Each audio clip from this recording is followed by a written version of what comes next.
Alors, donc là, je vous présente un combattant qui a une vraie expérience. Il combat dans la célèbre organisation qui s'appelle Dog Brother.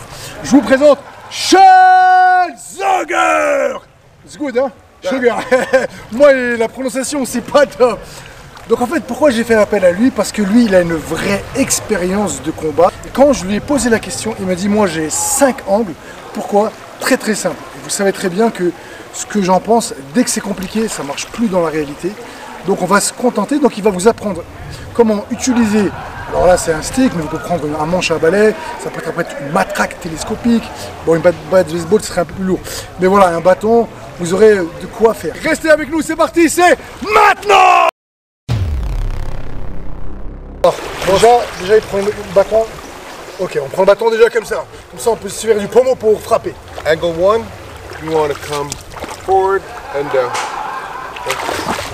And turn. So push. Boom. Yes. Because if you break, right, or dislocate, so you turn it over a little bit, almost like a slap. So your first one, flat. It could be hips, shoulder, head. Donc je sais pas si vous avez compris, en gros, mais après que vous travaillez là ou là, l'angle, le geste sera le même. And then back. Yeah. And so from here, bring it down. Yeah. And from here, bring it up. Yes. So 1, 2, 3, 4, 5.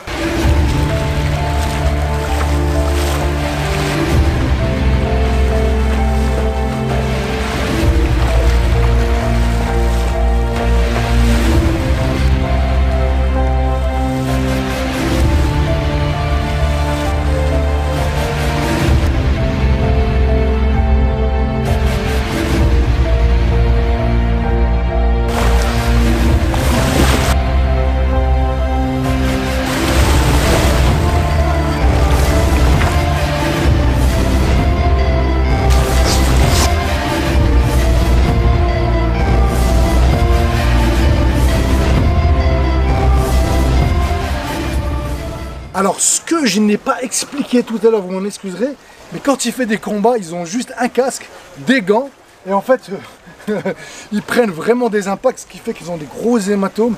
Le rapport à la douleur, je pense qu'il est un peu plus élevé que nous dans les sports de combat, parce que nous, on a comme des gants de protection, même si en MMA, on a un peu moins de protection. Là, prendre un coup de bâton là, je pense que ça fera plus mal que si on a un point, donc quand ils prennent des impacts, ça fait vraiment mal.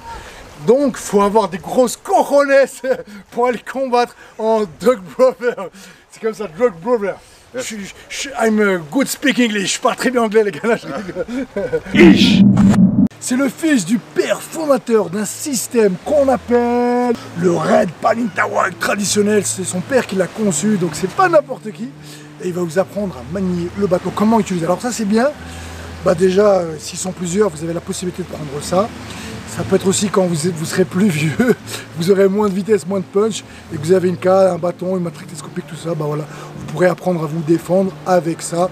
Et j'espère que vous n'aurez jamais à le faire, serait-ce que pour le fun. Donc restez avec nous, c'est parti, c'est maintenant! Ok, donc là, ce qu'on va vous montrer, on va vous montrer un truc simple.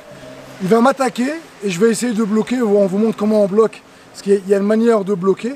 Il va montrer différentes attaques, différents blocages, et après, on fera comme à la boxe. Blocage, riposte.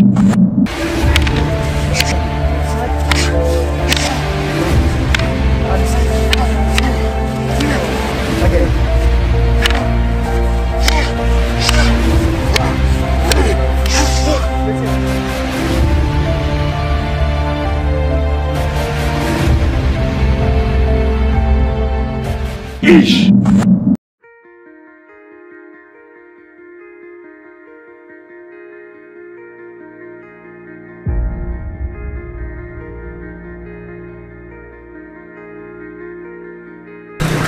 là je me suis arrêté parce que j'ai vu qu'ils étaient en train de fabriquer leur propre cabane. Donc je me suis arrêté pour avoir au moins l'autorisation, je pouvais filmer et leur demander qu'est-ce qu'ils faisaient. Et en fait ce sont deux frères, ils sont en train de construire leur chambre, leur maison en fait pour y vivre. Donc, bon, si je filme ça, c'est juste pour montrer que une autre réalité de notre monde où il y a des gens, voilà, je pense pas qu'ils ont le permis de construire et je pense à vu, ils récupèrent du bois en fait et ils font eux-mêmes leur cabane, leur habitation. Donc à mon avis c'est très mal isolé, je pense pas qu'ils ont d'électricité. Voilà, et pourtant ils avaient l'air voilà, accueillants, chaleureux. Donc même si on peut être très pauvre, il n'empêche pas que les gens, on peut rester très très humain et ils ont choisi d'être cool. Et c'est aussi une manière pour nous d'apprendre à relativiser. Des fois, je ne sais pas si vous êtes d'accord avec moi, mais on a des petits problèmes, ils paraissent immenses et on se plaint, on n'est jamais content.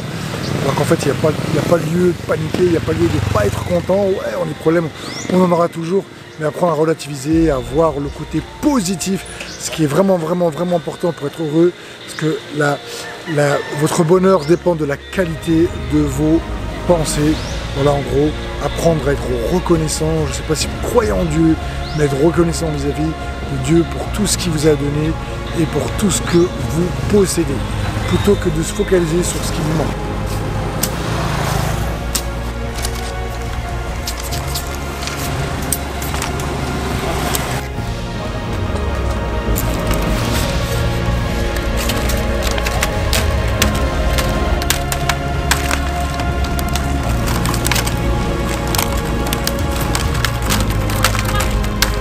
C'est incroyable le Mouktoum qui veut.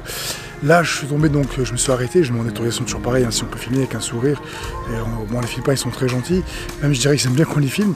Et en vrai ils sont en train de construire leur propre habitation avec des, vous avez vu, ils prennent du bambou, ils en font des feuilles. Et le petit il est en train de fabriquer, je pense c'est une porte ou un mur. Je vais essayer de voir si je peux filmer la maison pour vous montrer un peu. Waouh, c'est très très... Ouais, on ne pourrait pas dire que c'est partial, c'est très très très modeste. Et malgré tout, voilà, ils ont accepté que je les filme et... Oh, c'est très touchant, très troublant. Waouh, c'est quelque chose de vivre dans des conditions comme ça. Voilà, comme je vous l'ai dit tout à l'heure, on ne peut pas se plaindre nous.